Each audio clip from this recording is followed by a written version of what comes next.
नमस्कार दोस्तों, हमारे यूट्यूब चैनल एग्जाम लर्नर में आपका स्वागत है। दोस्तों, आज की इस वीडियो में हम लोग यूपी पीसीएस प्रीलिम्स 2023 के लिए उत्तर प्रदेश सामान्य अध्ययन के प्रश्नों को देखेंगे।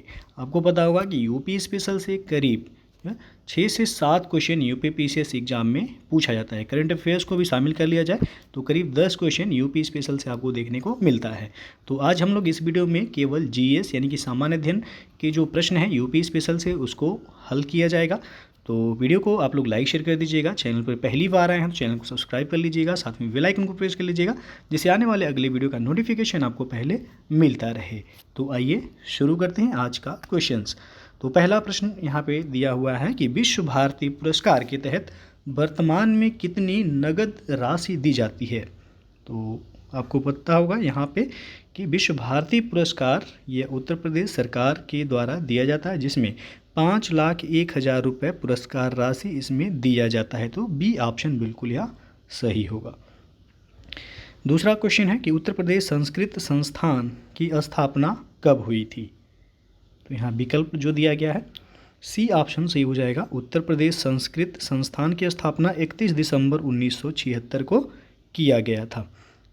तो सी ऑप्शन सही हो जाएगा। अगला क्वेश्चन देखते हैं कि नीचे दिए गए सम्मानों या पुरस्कारों में से कौन उत्तर प्रदेश के अप्रवासीय भारतीयों जिन्हें एनआरआई कहा जाता है, तो एनआरआई से संबंधित कौन सा पुरस्कार या सम्मान है।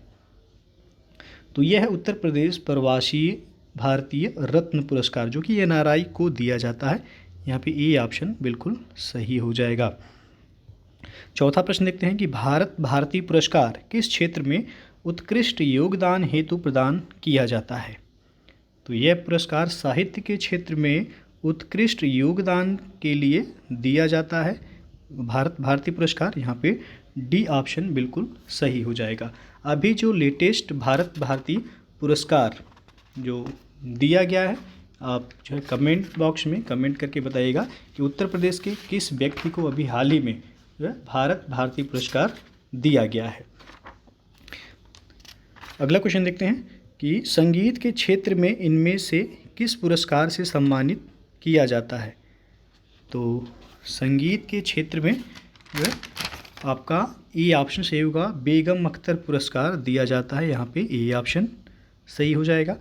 और बीजक किसकी रचना है। छठवां प्रश्न है बीजक किसकी रचना है, तो कबीरदास की रचना है, यहाँ पे ए ऑप्शन सही हो जाएगा।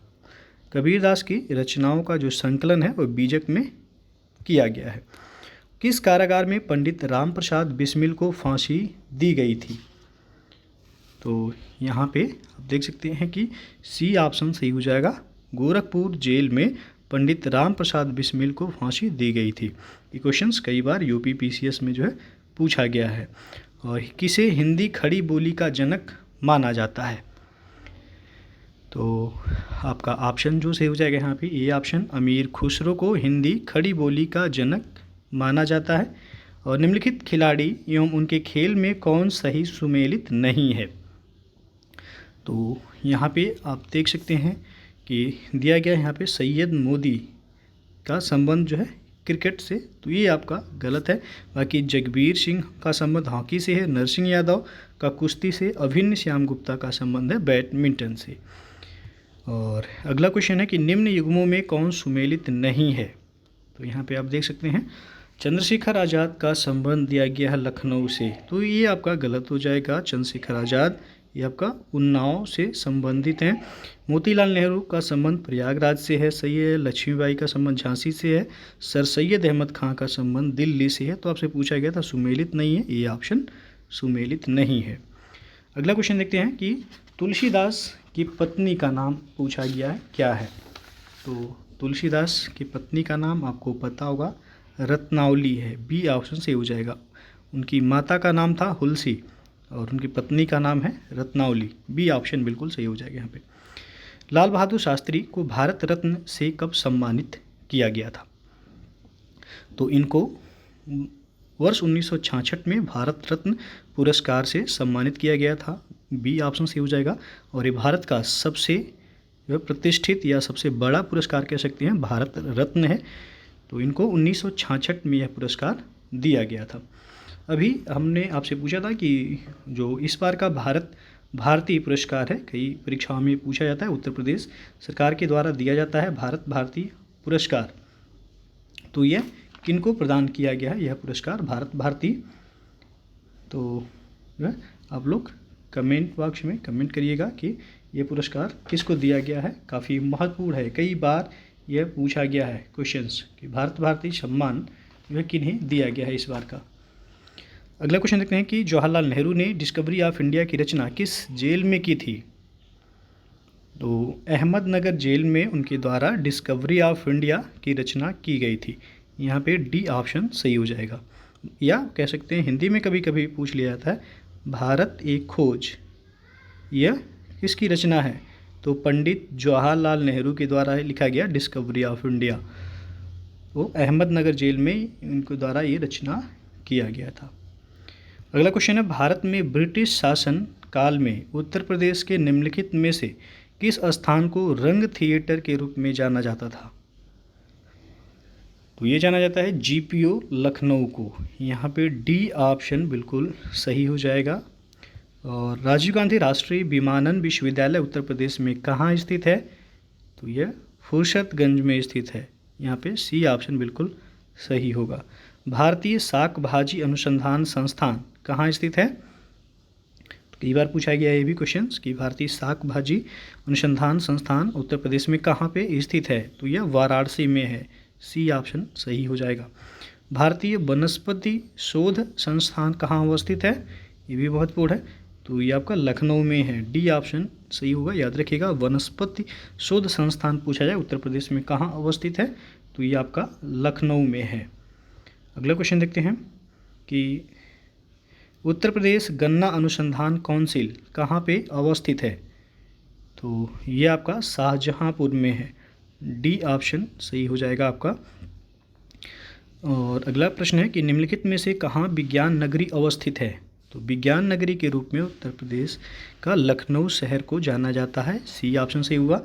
और उत्तर प्रदेश कृषि अनुसंधान परिषद कहाँ स्थित है, ये भी महत्वपूर्ण है, हमेशा पूछा जाता है प्रश्न यह कि उत्तर प्रदेश कृषि अनुसंधान परिषद कहाँ स्थित है। तो लखनऊ में है, ये याद रखिएगा। डी ऑप्शन सही हो जाएगा यहाँ। और बायोटेक्नोलॉजी पार्क अवस्थित है, तो ये आपका लखनऊ में। बायोटेक्नोलॉजी पार्क भी कहाँ है, तो लखनऊ में यह अवस्थित है। और उत्तर प्रदेश में आलू का अनुसंधान केंद्र किस जिले में स्थित है। तो ये आपका मेरठ जनपद में है। बी ऑप्शन सही हो जाएगा। आलू अनुसंधान संस्थान पूछा जाए तो उत्तर प्रदेश के मेरठ जिले में है। केंद्रीय औषधि एवं सुगंधित पौधों का अनुसंधान संस्थान कहाँ स्थित है। तो यह भी लखनऊ में है। डी ऑप्शन सही हो जाएगा यहाँ पे। अब दिया गया मिलान करने के लिए, एक तरफ है फसलों के भारतीय संस्थान और दूसरी तरफ स्थान जहाँ यह स्थित है। तो IIVR ये कहाँ है, यानी कि vegetable Indian institute of vegetable research इसका फुल फॉर्म होगा। तो अभी आपको बताया गया कि भारतीय शाक भाजी अनुसंधान संस्थान कहाँ है, तो वाराणसी में है यह। तो ये क्या हो जाएगा, तीसरा। IIPPR यानी कि Indian institute of pulses research यानी कि दलहन अनुसंधान संस्थान पूछा गया है, तो ये आपका कानपुर में है। बी का हो जाएगा पहला। IISR Indian institute of sugar cane research पूछा गया है, तो गन्ना अनुसंधान ये आपका लखनऊ में है, तो सी का हो जाएगा चौथा। और IIHR यानी कि इंडियन इंस्टीट्यूट ऑफ जो है हॉर्टिकल्चर रिसर्च, तो ये आपका बेंगलुरु में है। डी का हो जाएगा दूसरा। 3, 1, 4, 2 जिस ऑप्शन में होगा वह सही होगा। 3, 1, 4, 2 आप देख सकते हैं कि डी विकल्प बिल्कुल सही है यहाँ। अगला प्रश्न है भारतीय चारागाह एवं चारा अनुसंधान संस्थान। कई बार UPPCS में प्रश्न पूछा गया है, तो याद रखिएगा चारागाह अनुसंधान संस्थान पूछा जाए तो झांसी में है। और यहीं पे है ट्रांसफार्मर फैक्ट्री, ट्रांसफार्मर फैक्ट्री भी झांसी में है आपका, तो सी ऑप्शन बिल्कुल सही हो जाएगा। और UPSIDC द्वारा विशिष्ट उद्योगों हेतु उद्योग पार्क स्थापित किए गए हैं, उस पार्क को चिन्हित कीजिए जिसका स्थान सही नहीं दिखाया गया है। तो यहाँ पे आपका जो सही होगा कि बी ऑप्शन अपैरल पार्क जो दिया गया नोएडा, ये आपका गलत है। ये कहाँ पे है, तो कानपुर में है। अपैरल यानी कि टेक्सटाइल पार्क कहाँ है, तो कानपुर में है। बाकी बायोटेक्नोलॉजी पार्क लखनऊ में है, प्लास्टिक सिटी कानपुर को कहा जाता है, लेदर टेक्नोलॉजी पार्क उन्नाव में है। तो बी ऑप्शन यहाँ पे आपका पूछा गया था, सही नहीं दिखाया गया कौन सा। अगला क्वेश्चन है, दशावतार मंदिर किस जिले में स्थित है। कई बार ये प्रश्न पूछा गया है, या प्रीवियस ईयर क्वेश्चंस आप सॉल्व करेंगे जब, तो इसमें देखेंगे ये क्वेश्चंस आपको लगभग जो है परीक्षाओं में पूछे गए हैं। तो दशावतार मंदिर उत्तर प्रदेश के ललितपुर जिले में है, जिसे देवगढ़ का दशावतार मंदिर कहा जाता है। तो देवगढ़ का, या पूछा जाए दशावतार मंदिर कहाँ है, किस जिले में है उत्तर प्रदेश के, तो ललितपुर जनपद में है यह। उत्तर प्रदेश का मैनचेस्टर के रूप में जाना जाता है किसको, तो ये जाना जाता है कानपुर को। यहाँ पे सी ऑप्शन सही हो जाएगा। उत्तर प्रदेश का मैनचेस्टर पूछा है तो कानपुर को कहा जाता है यह। और अवध शिल्प ग्राम की स्थापना किस जिले में की गई है, तो ये लखनऊ में किया गया है। ये ऑप्शन यहाँ सही हो जाएगा। और समसपुर पश्चिम बिहार रायबरेली जिले की किस तहसील में स्थित है। यहाँ से या तो इस तरह से प्रश्न पूछेगा, या फिर समसपुर पश्चिम बिहार पूछेगा कहाँ है, किस जिले में है, तो रायबरेली में है। और रायबरेली की किस तहसील में है यह, तो यह सलोन तहसील में है, समसपुर पश्चिम बिहार। ये ऑप्शन सही होगा। रायबरेली की पूर्व दिशा में स्थित जिला कौन सा है, तो रायबरेली, मान लीजिए पूछा गया पूर्व में स्थित जिला, यानी आपसे पूछा गया पूर्व में स्थित जिला, तो यहाँ पे अमेठी सही होगा। पूर्व में अमेठी है आपका। और उन्नाव जो दिया गया है यहाँ पे, तो ये आपका पड़ेगा उत्तर पश्चिम में। उन्नाव आपका इस तरफ है, ये आपका उत्तर पश्चिम में पड़ेगा उन्नाव। और जो कौशाम्बी यहाँ पे दिया गया है, तो ये आपका कौशाम्बी इधर पड़ेगा, दक्षिण पश्चिम होगा यानी कि ये। और फतेहपुर जो दिया गया है यहाँ पे, तो फतेहपुर देखा जाए तो आपका इस साइड में पड़ेगा, यानी कि पश्चिम में है फतेहपुर। तो आपसे पूछा गया पूर्व दिशा में, तो अमेठी होगा यहाँ पे। बी ऑप्शन सही होगा। अगला क्वेश्चन है, उत्तर प्रदेश सरकार द्वारा रणवीर सिंह बिष्ट पुरस्कार किस क्षेत्र में दिया जाता है, तो यह पुरस्कार आधुनिक चित्रकला के लिए दिया जाता है। यहाँ पे डी ऑप्शन सही हो जाएगा। और हाल ही में वंदना कटारिया को उत्तर प्रदेश सरकार द्वारा रानी लक्ष्मीबाई पुरस्कार से सम्मानित किया गया। ये किस खेल से संबंधित हैं, तो वंदना कटारिया का संबंध है हॉकी से। ये ऑप्शन सही है यहाँ। उत्तर प्रदेश संस्कृत संस्थान द्वारा विश्व भारती पुरस्कार 2020 से किसे सम्मानित किया गया है, तो यह पुरस्कार दिया गया है ओम प्रकाश पांडे को, यानी कि सी ऑप्शन यहाँ पे सही हो जाएगा। और यदि पूछा है कि विश्व भारती पुरस्कार किस संस्था के द्वारा दिया जाता है, तो उत्तर प्रदेश संस्कृत संस्थान के द्वारा यह पुरस्कार दिया जाता है। पुरस्कार राशि, पहला ही क्वेश्चन था जो पूछा गया था, विश्व भारती पुरस्कार के तहत कितनी राशि दी जाती है, तो 5,01,000 रुपये जो है पुरस्कार राशि दी जाती है इसमें। अगला क्वेश्चन है कि शेख निजामुद्दीन औलिया किसके शिष्य थे, तो निजामुद्दीन औलिया यह बाबा फरीद के शिष्य थे। ये ऑप्शन सही है। अकबरनामा के लेखक कौन है, तो अकबरनामा के लेखक हैं अबुल फजल। बी ऑप्शन यहाँ सही हो जाएगा। रानी लक्ष्मीबाई को बाजीराव द्वितीय किस नाम से पुकारते थे, तो बाजीराव द्वितीय रानी लक्ष्मीबाई को छबीली के नाम से पुकारते थे। सी ऑप्शन सही होगा यहाँ। और 1857 के स्वतंत्रता संग्राम में भागीदारी करने वाली कानपुर की प्रसिद्ध नर्तकी कौन थी, तो वह थी अजीजन बाई।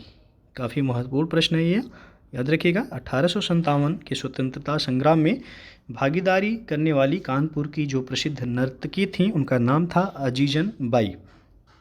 और कानपुर से नेतृत्व किनके द्वारा किया गया था, यदि पूछा जाए कि 1857 की स्वतंत्रता संग्राम क्रांति का नेतृत्व कानपुर से किसने किया था, तो तात्या टोपे के द्वारा जो है नेतृत्व किया गया था। और अगला प्रश्न है, महामना पंडित मदन मोहन मालवीय द्वारा किस वर्ष बनारस हिंदू विश्वविद्यालय की स्थापना की गई थी, तो बनारस हिंदू विश्वविद्यालय की स्थापना पंडित मदन मोहन मालवीय के द्वारा 1916 में किया गया था। बी ऑप्शन सही हो जाएगा यहाँ। पंडित जवाहरलाल नेहरू की माता का क्या नाम था, तो इनका नाम था स्वरूप रानी। प्रयागराज में देखेंगे तो इनके नाम से एक अस्पताल भी है, तो ये ऑप्शन यहाँ पे सही हो जाएगा। पंडित जवाहरलाल नेहरू जी की माता का नाम था स्वरूप रानी। अगला क्वेश्चन अब देखते हैं कि निम्नलिखित में से किसने CR दास के साथ मिलकर वर्ष 1923 में स्वराज पार्टी का गठन किया था? तो स्वराज पार्टी का गठन 1923 में हुआ था, प्रयागराज में हुआ था, और मोतीलाल नेहरू और जो है चित्तरंजन दास के द्वारा मिलकर के इसका गठन किया गया था, यानी कि डी ऑप्शन यहाँ पे सही हो जाएगा। अगला क्वेश्चन है, पंडित राम प्रसाद बिस्मिल को किस केस में फांसी की सज़ा दी गई थी? तो इनको काकोरी जो है एक्शन कांड इसका नाम कर दिया गया, काकोरी ट्रेन एक्शन कांड अब इसका नाम कर दिया गया। पहले काकोरी जो है काकोरी ट्रेन या कह सकते हैं काकोरी ट्रेन डकैती कांड था, अब इसका नाम बदल करके कर दिया गया है काकोरी ट्रेन एक्शन कांड। यह घटना 9 अगस्त 1925 को हुआ था और इसी के केस में जो है राम प्रसाद बिस्मिल को फांसी की सज़ा हुई थी। तो यहाँ पे सी ऑप्शन सही हो जाएगा। अगला क्वेश्चन है आपका, कांग्रेस द्वारा पूर्ण स्वराज का प्रस्ताव किस अधिवेशन में पारित किया गया था? तो यह पारित किया गया था लाहौर अधिवेशन में, बी ऑप्शन सही हो जाएगा। काफ़ी महत्वपूर्ण है क्योंकि 1929 में 31 दिसंबर 1929 को लाहौर अधिवेशन हुआ था, जिसकी अध्यक्षता पंडित जवाहरलाल नेहरू के द्वारा किया गया था और इसी अधिवेशन में कांग्रेस द्वारा पूर्ण स्वराज का प्रस्ताव पेश किया गया था। अगला क्वेश्चन है, ताशकंद समझौते पर किस भारतीय प्रधानमंत्री ने हस्ताक्षर किए थे? तो इस समझौते में लाल बहादुर शास्त्री ने हस्ताक्षर इनके द्वारा किया गया था, डी ऑप्शन यहाँ पे सही हो जाएगा। और अगला क्वेश्चन आपका, गुल ए नगमा किसकी रचना है? तो गुल ए नगमा ए फिराक गोरखपुरी की रचना है, ए ऑप्शन बिल्कुल सही होगा। उत्तर प्रदेश का कौन सा नगर चाकुओं का नगर के नाम से प्रसिद्ध है? तो चाकुओं का नगर के नाम से उत्तर प्रदेश का रामपुर शहर को जाना जाता है, सी ऑप्शन यहाँ पे सही हो जाएगा। उत्तर प्रदेश के निम्नलिखित में से किस जिले में हज हाउस नहीं है? तो हज हाउस लखनऊ में भी है, गाजियाबाद में भी है, वाराणसी में, गोरखपुर में हज हाउस नहीं है, तो डी ऑप्शन बिल्कुल सही होगा यहाँ पे। अगला क्वेश्चन है, निम्न में से कौन सा संस्थान प्रयागराज में स्थित है? तो प्रयागराज में है भारतीय सूचना प्रौद्योगिकी संस्थान, यानी कि बी ऑप्शन बिल्कुल सही होगा यहाँ पे। और भृगु मंदिर उत्तर प्रदेश के किस जिले में स्थित है? तो भृगु मंदिर उत्तर प्रदेश के बलिया जिले में है, सी ऑप्शन सही हो जाएगा। बलिया जिला उत्तर प्रदेश का सबसे पूर्वी जिला है, ये भी प्रश्न पूछा गया, उत्तर प्रदेश का सबसे पूर्वी जिला कौन सा है? तो बलिया है, याद रखिएगा। और पश्चिमी जिला पूछा जाए तो वह आपका शामली है। सबसे उत्तरी जिला पूछा जाए तो सहारनपुर होगा, उत्तर प्रदेश का सबसे उत्तरी जिला सहारनपुर। और सबसे दक्षिणी जिला पूछा जाए तो वो आपका सोनभद्र होगा। और उत्तर प्रदेश का एकमात्र जिला जो ललितपुर है, ये मध्य प्रदेश से 3 तरफ से घिरा हुआ है। ये भी प्रश्न पूछा गया कि उत्तर प्रदेश का कौन सा ऐसा जिला है जो मध्य प्रदेश से तीनों तरफ से घिरा हुआ है? तो यह है ललितपुर डिस्ट्रिक्ट। और सर्वाधिक सीमा भी साझा होता है मध्य प्रदेश के साथ। उत्तर प्रदेश के 11 जिले हैं जो मध्य प्रदेश से सीमा इनकी साझा होती है। तो इस तरह के भी प्रश्न पूछे जाते हैं यूपी स्पेशल में, आप उसे देख सकते हैं। अगला क्वेश्चन है, उत्तर प्रदेश के सीतापुर जिले में किस ऋषि का आश्रम स्थित है? तो यहाँ पे जो सही हो जाएगा महर्षि दधीच का आश्रम है सीतापुर जिले में, बी ऑप्शन यहाँ पे सही हो जाएगा।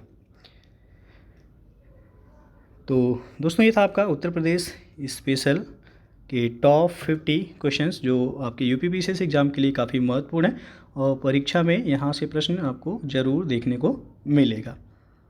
और आपको बता दें कि जो स्टार्टिंग में क्वेश्चन आपसे पूछा गया था कि कमेंट करके बताइए कि भारत भारती पुरस्कार जो है अभी लेटेस्ट में यूपी में किन को दिया गया है?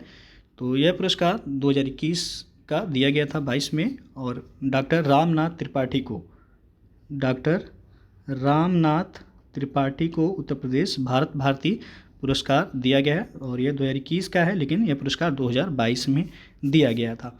और इसमें 5,02,000 रुपये नगद राशि के रूप में दिया जाता है, जैसे कि विश्व भारती पुरस्कार में आपको 5,01,000 रुपये पुरस्कार राशि है, और भारत भारती में ये 5,02,000 रुपये पुरस्कार राशि है, जिसमें आपका एक अंग वस्त्र और साथ में स्मृति चिन्ह भी प्रदान किया जाता है इस पुरस्कार राशि में।